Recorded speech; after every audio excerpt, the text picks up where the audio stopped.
Welcome to Soham classes. दोस्तों मैं पीयूष सारे आप सभी का हिंदी मीडियम के इस नंबर 1 चैनल सोहम क्लासेस में बहुत बहुत स्वागत करता हूं। तो वेलकम बैक मेरे प्यारे होनहार छात्रों। जैसा कि बहुत आराम कर लिया, लेकिन आपको आराम मिलने वाला है नहीं। अब आपकी शुरुआत हो रही क्रैश कोर्स के उसी धमाकेदार सीरीज के साथ, जहां हर दिन 1 टॉपिक आपका नंबर बनाने वाला है। तो इस वीडियो को शुरू से अंत तक जरूर देखिएगा। तो और लाइक करना और शेयर करना ना भूलिए। तो हम बात करेंगे कैसे एक्टिव और पैसिव, वो सारे क्वेश्चन जो पिछले 5 सालों में आए हैं, पूछे गए हैं, किस टाइप के क्वेश्चन एक्टिव से पैसिव, जो एकदम 100% है कि आना ही है। तो आप देख सकते हो कि आपको 5 साल के एक्टिव से पैसिव बनाने का जो नियम है वो होता है, हर एक टॉपिक मैंने इसमें इंक्लूड किया है, सारे वो टॉपिक शामिल है, हर एक रूल आपको एक साथ बताए जाएंगे। पहला क्वेश्चन आपके सामने, ध्यान दीजिएगा। विथ रूल आपको समझना है बच्चों।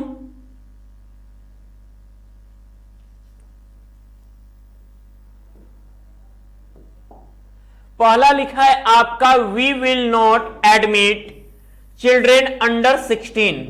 फर्स्ट क्वेश्चन आपके सामने आ गया है, we will not admit children under 16। जैसा कि आप सबको पता है कि जब एक्टिव से पैसिव हम बनाते हैं तो हमें ज्यादा कुछ नियम फॉलो तो नहीं करने होते हैं। एक सिंपल सा रूल लर्न कर लेना होता है माइंड में कि अगर एक्टिव में ये मान लो 3 चीजें हैं, सब्जेक्ट है, मेन वर्ब है और हमारा ऑब्जेक्ट है। तो करना क्या होता है, जब एक्टिव से पैसिव में आप ट्रांसफॉर्म करते हो, ठीक है, उसको परिवर्तित करते हो, तो ऑब्जेक्ट चला आता है आपका यहां पे और सब्जेक्ट आ जाता है यहां पे, ठीक है। तो ऑब्जेक्ट यहां के क्या बनता है, सब्जेक्ट बनता है, और सब्जेक्ट यहां के क्या बनता है, ऑब्जेक्ट बनता है। मेन वर्ब अपने जगह पे रहता है, मेन वर्ब का थर्ड फॉर्म। ओके, चलो अब वही काम करना है। लिखा है we will not admit children under 16, बनाना है पैसिव। हम देख रहे हैं सबसे पहले, अगर एक्टिव से पैसिव आप जब भी बनाओगे तो याद रखना हमें टेंस पहचानना होगा। अगर हम टेंस को क्लियरली पहचान लेते हैं तो हमें सहायक क्रिया क्लियर हो जाएगी कि सहायक क्रिया क्या लगनी है। तो हम देख रहे हैं विल आया है, और जब विल सेल है तो फ्यूचर इंडेफिनिट सहायक क्रिया हो जाएगा आपका विल बी और सेल बी। तो यहां पर वी के साथ विल आया, यानी अगर वी के साथ विल आया तो अन्य के साथ सेल आएगा, अगर आई और वी के साथ सेल आया है तो अन्य के साथ विल आएगा, यानी कि नेसेसरी कंडीशन में ही वी के साथ विल आता है। अब ये हमारा सब्जेक्ट हो गया, ये हमारा मेन वर्ब के बाद बचा हमारा ये ऑब्जेक्ट। इसको बना लेंगे सब्जेक्ट। क्या लिखेंगे, हम लिखेंगे कि चिल्ड्रेन अंडर 16, चिल्ड्रेन अंडर 16, ये सब्जेक्ट हो गया। अब उसके बाद, जिसे पहले सब्जेक्ट था लेकिन अब हम पैसिव बनाएंगे तो ऑब्जेक्ट को सब्जेक्ट बना लिए। फिर क्या दिया यहां, हेल्पिंग वर्ब। तो हेल्पिंग वर्ब तो विल बी सेल बी हो गया। तो अब इसके साथ वी के साथ विल था तो इसके साथ सेल बी होगा, नॉट के बाद बी चला जाएगा, सेल नॉट बी हो गया। अब मेन वर्ब है तो मेन वर्ब का पैसिव में क्या होता है, हमेशा थर्ड फॉर्म होता है मेन वर्ब का, चाहे कोई फॉर्म हो, तो हो जाएगा एडमिटेड। अब मेन वर्ब के बाद ऑब्जेक्ट था तो इस पैसिव में ऑब्जेक्ट कौन बनेगा, जो सब्जेक्ट यानी वी बनेगा। वी का ऑब्जेक्ट अस होता है तो बाई के साथ बाई अस, फुल स्टॉप। ये हमारा पहला पैसिव क्या हुआ, क्लियर होता हुआ। एकदम बच्चे एकदम बस ध्यान लगाओगे, एक एक टॉपिक क्लियर होती जाएगी आपकी, ठीक है। दूसरा कह रहा है कि do not insult the weak. एक बात याद रखना कि अगर डू नॉट को अगर हम हटा के देखें तो ये मेन वर्ब का क्या है, फर्स्ट फॉर्म है, यानी कि और फुल स्टॉप, ये इंपरेटिव सेंटेंस है। इसको 2 तरीके से बनाया जा सकता है। एक लेट का यूज करके और एक शुड का यूज करके। ठीक है, तो लेट का नियम क्या कहता है इंपेरेटिव में कि पहले आप लेट लिखिए, फिर ऑब्जेक्ट लिखिए, फिर बी लिखिए, फिर मेन और का थर्ड फॉर्म। और अगर डू नॉट दिया हो तो डू नॉट को हटा के इस बी के स्थान पे नॉट बी कर दीजिए। तो चलिए ये डू नॉट दिया है, हम पैसिव जब बनाएंगे बच्चों पहले लेट को यूज कर लो, लेट के बाद हम ऑब्जेक्ट लेंगे द वीक,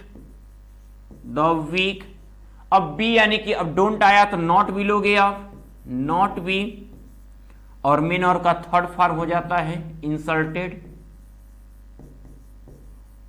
ये बना। अब यहां पे एक तरीका और होता है शुड के हिसाब से, तो हम क्या होगा ऑब्जेक्ट को सब्जेक्ट ले लेते हैं, द वीक को द वीक, लेट चेंज हो जाता है बच्चा, यही लेट जो होता है शुड में, शुड डोंट है तो नॉट बी, इंसल्टेड, ये दोनों आपका सही है पैसिव। ठीक है, या तो ये या तो वो। ओके, तीसरे पे आते, ये बहुत ज्यादा इस टाइप का क्वेश्चन आया है, आप उठाओ। मैंने कहा कि 5 साल की, और जितने टाइप के आज क्वेश्चन आपके सामने हम रख रहे हैं, आने वाले सेट में भी जो आपके 7 सेट बनेंगे 2023 बोर्ड एग्जाम में, हर एक सेट में जो पैसिव आएगा इन्हीं टाइप में से एक ना एक क्वेश्चन होगा। खुश के कहीं कभी कभी सेम क्वेश्चन ही मिल जाए आपको, सेम क्वेश्चन नहीं मिलेगा तो आपका बेस जो है यही होगा, रूल्स जो होंगे यही होंगे, इतना ही आप याद रखना। इसलिए आज की प्रैक्टिस आपके लिए बहुत ही जरूरी है, लास्ट तक इसीलिए कह रहा हूं कि देखना। और अभी अगर अपने ग्रुप में शेयर नहीं किया तो पहले शेयर कर दो और लाइक भी कर दो। अब इट इज टाइम, जहां इट इज टाइम लिखा है इतना लिखना है, और मेन और के बाद जो ऑब्जेक्ट दिया है उसको लाना है फॉर के साथ। तो आप लिख दोगे इट इज टाइम, ये पूरा लिखोगे, ऑब्जेक्ट को फॉर के साथ लोगे, for shop, for the shop, और जो ये इंफिनिटिव है इस टू के साथ बी लगा लोगे, मेन और का third form, to be shut, shut का थर्ड फॉर्म शट ही होता है, टू बी शट। अगर मान लो ओपन होता तो टू बी ओपेंड हो जाता। तो आपको इट इज टाइम लेना है, ऑब्जेक्ट के साथ फॉर ले लेना है, उसके बाद जो ये इंफिनिटिव टू है इस टू के बाद बी लगा के मेन और जो है वो थर्ड फॉर्म हो जाएगा। ओके, अब यहां पे अगर देखें हम चौथे की तरफ बढ़ते हैं, चौथा लिखा है कि मदन राइट्स अ लेटर। देखो छोटा छोटा है लेकिन थोड़ा सा दिमाग आपको यहां अपना लगाओगे, क्योंकि वो आपको ये देखता है कि बच्चा बहुत छोटा देख के सोचेगा अरे ये तो एक्टिव से पैसिव बन गया, हम सब्जेक्ट को ऑब्जेक्ट में कन्वर्ट करते हैं, ऑब्जेक्ट को सब्जेक्ट में, हम मेन का थर्ड फॉर्म, ऐसा नहीं है। अब यहां पे जब आप आओगे, पहले हमने कहा टेंस को क्लियर कर लो बच्चा, यहां लिखा है सहायक क्रिया है नहीं, अब मेन वर्ब में यस या ईएस, इसका मतलब ये प्रेजेंट इंडेफिनिट है, तो नियम वही होगा सहायक क्रिया, बस याद रखो प्रेजेंट इंडेफिनिट में इज एम आर लगेगा। अब अ लेटर को मदन के पास लाओ, अ लेटर, सहायक क्रिया इज एम आर हो गई, अ लेटर के साथ इज, मेन वर्ब का थर्ड फॉर्म राइट्स का हो गया हमारा रिटेन, राइट्स का क्या हो गया रिटेन हो गया। अब रिटेन, अब मदन, अब ऑब्जेक्ट जब बनेगा तो क्या हो जाएगा हमारा by Madan, by Madan. Note करिए बच्चा, फटाफट नोट करिए, आगे बढ़ा जाए।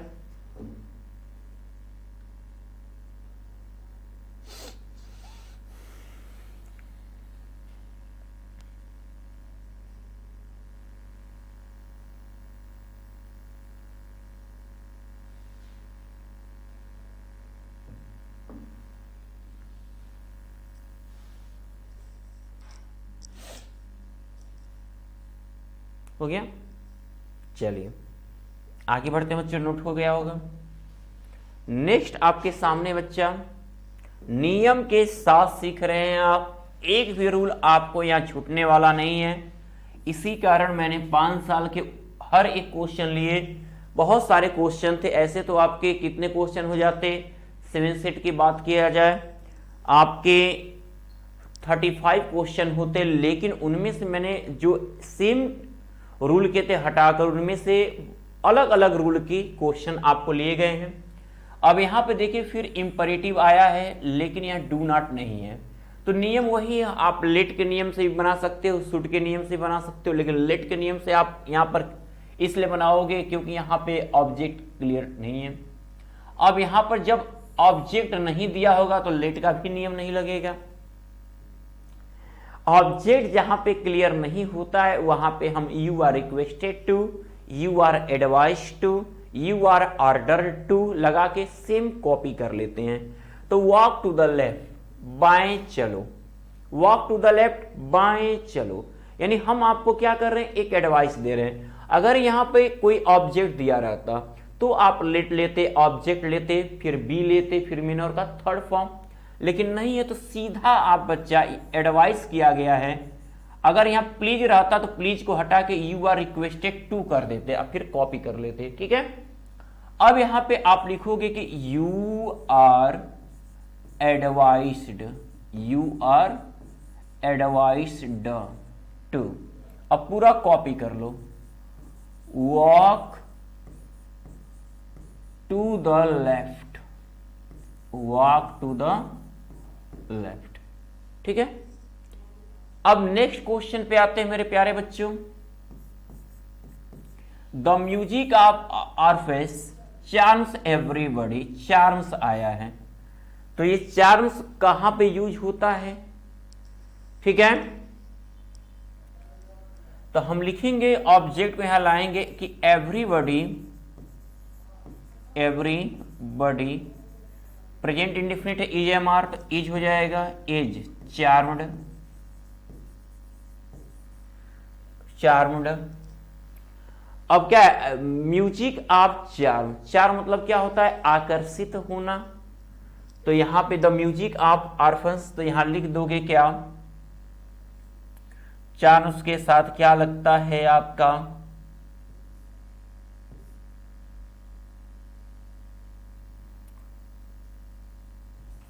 विथ, बाई ना लग के विथ यूज करोगे, विथ द म्यूजिक।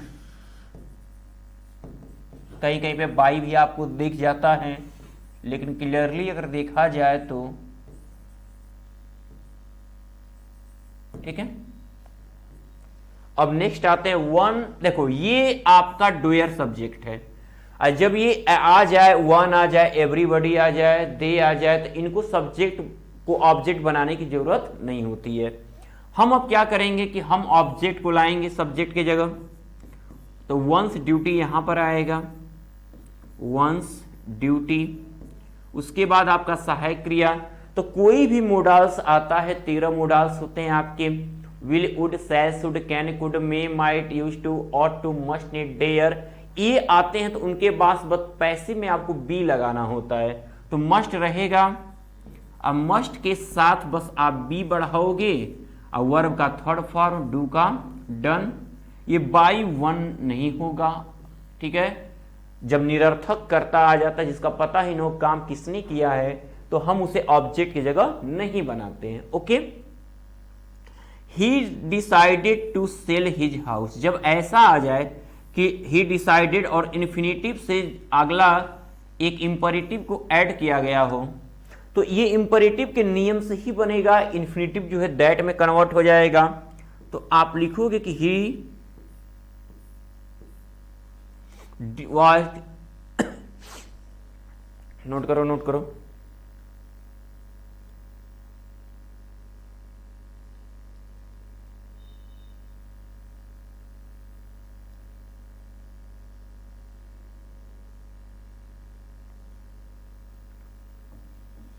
हो गया। तो आपको मैंने कहा कि अभी अभी कि यहां पे बस दैट लगाओगे आप, ही डिसाइडेड दैट। अब यहां पर इसको इंपरेटिव के नियम से मैंने शुड के, अब इसको ऑब्जेक्ट को सब्जेक्ट बना लो, his house should be main verb का थर्ड फॉर्म क्या हो जाएगा, सेल का सोल्ड। लेट के जो लेट के नियम से बनता है वही, लेकिन इसमें जोड़ा गया है, तो मैंने दोनों नियम बताया था आपको, इसलिए यहाँ पे ऑब्जेक्ट को सब्जेक्ट बना के आपको हेल्पिंग वर्ब शुड भी लीजिए और वर्ब का थर्ड फॉर्म लिख दीजिए। अगला आपका देखो, ये तो आप एकदम अभी समझो कि इट इज टाइम आ जाए तो क्या करना है। मैंने कहा कि जब इट इज टाइम आ जाए तो पहले इसको लिख लीजिए, इट इज टाइम आप लिख लीजिए, ठीक है बच्चे। इट इज टाइम आपने लिख लिया। अब उसके बाद वर्ब के बाद जो बचा ऑब्जेक्ट है उसको फॉर के साथ ले लीजिए। अब लिखिए for our lessons, for our lessons, हो गया। अब जो ये बचा हुआ इन्फिनेटिव है उसके बाद टू के बाद बी लगा के वर्ब को थर्ड फॉर्म कर दीजिए, टू बी लर्नड, ठीक है बच्चे। पक्का अब आपको एकदम लग रहा होगा कि इस टाइप के अगर क्वेश्चन आते हैं एग्जाम में तो हम एकदम 100% सही करेंगे। आपको लग नहीं रहा है, मुझे विश्वास हो गया कि मेरे प्यारे बच्चे एकदम इस टाइप के कहीं से एक्टिव पैसिव पूछते, उनका क्लियर है कॉन्सेप्ट कि इतने टाइप का आएगा तो जरूर बनाएंगे। ठीक है बच्चों, आगे बढ़ते हैं, फटाफट नोट करिए बच्चे।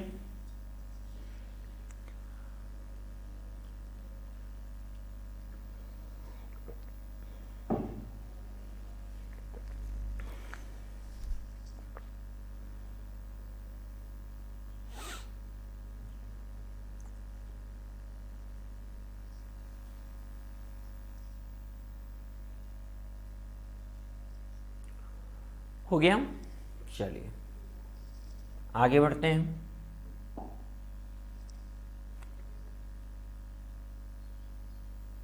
अगला है आपका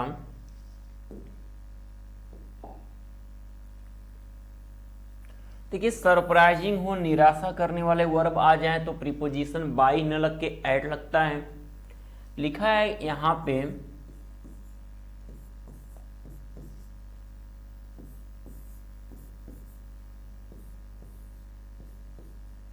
देखिएगा, योर बिहेवियर हैज आया, प्रेजेंट परफेक्ट सहायक क्रिया क्लियर हो गया, has been, have been, greatly astonished me. जब वर्ब एस्टोनिश्ड आ जाता है, सरप्राइज आ जाता है, डिसअपॉइंटेड आ जाता है, तो वहां पे हम क्या करते हैं, जो जब सब्जेक्ट को ऑब्जेक्ट बनाते हैं तो बाई न लगा के एट का नियम है, यहाँ पे प्रीपोजिशन एट यूज करते हैं, बाकी सब सेम रहेगा। मी आएगा, योर बिहेवियर के स्थान पे आई हो गया, और हैज है तो आई हैव बीन ग्रेटली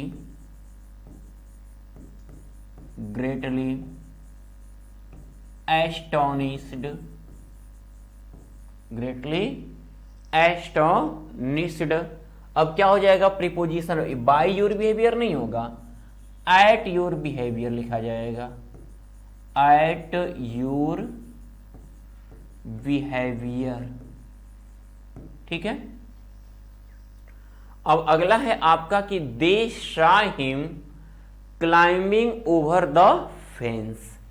अब यहां पे आप देख सकते हो कि ये डोयर फिर आया है, कि पता नहीं कि किसने देखा, तो दे को ऑब्जेक्ट बनाने की जरूरत ही नहीं है आपको, तो ये पास्ट इंडेफिनिट है, तो सब्जेक्ट ऑब्जेक्ट को सब्जेक्ट बनाए, हिम आएगा तो ही हो जाएगा, सहायक क्रिया वाज वर तो ही के साथ वाज, मेन वर्ब का third form he was seen, क्या हो गया, ही वाज सीन, बाकी ऐड कर लो, ही वाज सीन क्लाइंबिंग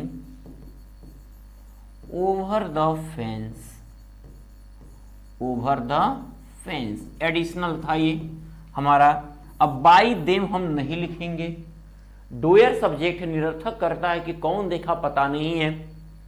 अब कीप क्लीन योर सराउंडिंग्स, अपने चारों तरफ को स्वच्छ रखो, ये हमें सलाह दिया जा रहा है, तो वही बात है, सीधी सीधी बात लिख देंगे, you are advise to, you are advise to, पूरा जोड़ दो, कीप क्लीन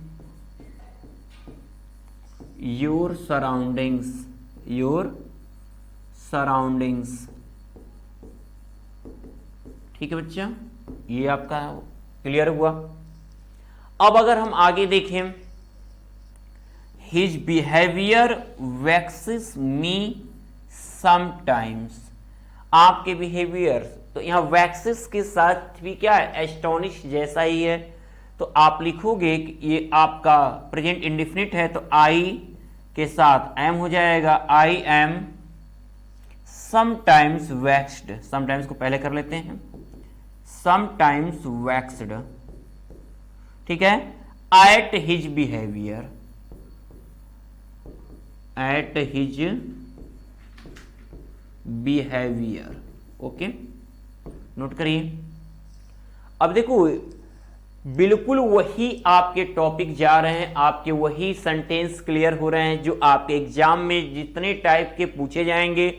अब मैं 100% आपको ये तय करता हूं कि अगर एक्टिव पैसिव आता है इतने ही टाइप का आएगा, सेम क्वेश्चन रहे चाहे न रहे, रूल्स यही होंगे और आप 100% बनाओगे यदि आपने आज की क्लास ली है। उसके क्लास के बाद प्रैक्टिस आप जा कर लोगे, कहीं से कोई गलती नहीं होगी मेरे प्यारे बच्चों, ठीक है। आगे बढ़ा जाए, चलिए अगला है आपका समन द फायर ब्रिगेड। देखो इसको पैसिव बनाना है और ये वर्ब के फर्स्ट फॉर्म से, यानी इंपरेटिव के दो नियम है, लेट से भी बना सकते हैं, तो हम चलिए दोनों नियम से वंस अगेन बनाते हैं। Let the fire brigade, let the fire brigade, brigade be summoned, be summoned, be के बाद वर्ब का थर्ड फॉर्म हो जाएगा हमारा बी समन्ड। या अब इसको हम ये भी बना सकते हैं मेरे प्यारे बच्चों कि हम इसको ऑब्जेक्ट को सब्जेक्ट बना के शुड भी लगा लें, तो हम लिखेंगे या हम ये लिख सकते हैं कि the fire brigade, the fire brigade, the fire brigade should be summoned, should be, the fire brigade should be summoned, हम लिख सकते हैं इसको, ठीक है। ये हो गया हमारा। अब आपका देखो ये क्वेश्चन थोड़ा यूनिक क्वेश्चन है, यहां ऑब्जेक्ट सब्जेक्ट तो ऑब्जेक्ट बन रहा है लेकिन ऑब्जेक्ट दिया ही नहीं है इसमें, वो भी साथ में इंट्रोगेटिव है, तो ये एकदम सेम हु की तरह जाएगा। आपका इज-एम-आर के साथ आईएनजी आया, इसका मतलब ये आपका प्रेजेंट कॉन्टिन्यूअस टेंस है। इसकी पैसिव जब बनती है तो आपको सहायक क्रिया is being, am being, are being लेनी है, तो व्हाट अपने स्थान पे रहेगा मेरे प्यारे बच्चों, ध्यान दोगे आप। आपका यहां पे क्या हो जाएगा, व्हाट। सहायक क्रिया अब है नहीं, हम ले लेते हैं is being, is being, main verb का थर्ड फॉर्म डन हो गया, इज बीइंग डन, हाँ ये आपका ऑब्जेक्ट बन गया बाय यू, क्वेश्चन मार्क। ये आपके टॉप 15 वैसे क्वेश्चन जो आपको एक्टिव पैसिव में बेस्ट करने वाले, फटाफट इसको नोट करिए, फिर आगे आपको बताते हैं क्या अब और चीजें आपको करनी होंगी। एक्टिव पैसिव आता है उसके पहले कुछ चीजें जान लें कि जो भी विद्यार्थी अब इस क्लास को देख रहे हैं, क्रैश कोर्स की शुरुआत हो चुकी है। हर दिन एक वीडियो के माध्यम से एक वन शॉर्ट वीडियो मिल रहा है जहां पे उनकी एक टॉपिक तैयार, नंबर फिक्स हो रहे हैं। तो अभी तक जो भी कुछ नहीं पढ़े हैं, पुराने छात्र जो पे कर चुके हैं वो पढ़ ही रहे हैं, तो अभी जुड़ने वाले मात्र 500 ही छात्रों को, दिवाली बीत गई, छठ आ चुका, अब उन 500 छात्रों को ही मात्र 799 रुपए पे करके मिलते हैं उनको डेली वन शॉर्ट वीडियो, 3 साल का पेपर हल सहित important question answer revision class. यानी एक बार पेमेंट करना है, पूरे बोर्ड एग्जाम के अंतिम पेपर तक पढ़ना है, हर दिन हर एक सब्जेक्ट की क्लास अटेंड करनी है, और आपको जो क्लास पहले से आपको चल रहा है तो रिवीजन भी आपको मिल रहा है, साथ में कोर्स भी कंप्लीट कराया जा रहा है। ऐसा मौका बार बार नहीं मिलता है, अगर इतना सस्ता और इतना अच्छा कहीं मौका आपको नहीं मिलेगा। यह मौका केवल आपको देता है शुभम क्लासेज, ऐसे टॉपर बनाता है शुभम क्लासेज। तो मेरे प्यारे बच्चों, करना क्या है, आपको सबसे पहले फोन अपना उठाइए और गूगल प्ले स्टोर में जाइए और वहां पे सर्च करिए शुभम क्लासेज एप्लीकेशन। सर्च करते ही आपको ये आइकन दिखेगा और इसे इंस्टॉल कर लो। इंस्टॉल करने के बाद ऐप को ओपन करिए, वहीं पर आपको पेमेंट करने का आएगा। क्लास 12 के लिए बैच परचेज करने को 799 रुपए पे करके आप जैसे ही पेमेंट करोगे आप सारे बैच से जुड़ जाओगे। वहां पे आपको live class, hand writing notes, smart class note, practice set, chapter wise important question answer, 3 साल के पेपर हल सहित सारे कंटेंट आपको प्रोवाइड, कहीं से भी कुछ भी आपको खोजना ही नहीं है। तो और यदि वहीं पर अप्लाई कूपन दिखेगा, अप्लाई कूपन में यदि आप अप्लाई करते हो मेरा ये name small letter PIYUSHSIR Piyush sir या PIYUSH स्पेस देके SIR, तो आपको 100 रुपए की छूट के साथ आपको हो जाएगा 799 की जगह 699 रुपए। तो मौके का लाभ उठाएं, कोड यूज करें और 699 में ही आप बैच परचेज करके अपने सारे समस्याओं का हल पाएं। बोर्ड एग्जाम में आप 90+ के दावेदार बनेंगे। तो मैं पीयूष आर्या आपसे ये कहूंगा कि यदि आपको अगर वहां से पेमेंट करने में समस्या आ रही है, इस दिए गए नंबर पे पेमेंट करके उसका स्क्रीनशॉट इसी पे व्हाट्सएप कर दें तो भी आपको बैच से जोड़ दिया जाएगा। तो अब बारी है आपको कि जिस भी विद्यार्थी ने अभी भी शुभम क्लासेस की इस चैनल को सब्सक्राइब नहीं किया, पहले सब्सक्राइब कर लें, बेल आइकन प्रेस करना ना भूलें। अब तैयारी होगी डेली और आपका टॉपिक होगा एक धमाकेदार हर दिन क्रैश कोर्स के साथ। तो मैं पीयूष आर्या लेता हूं अपने सभी होनहार छात्रों से विदा।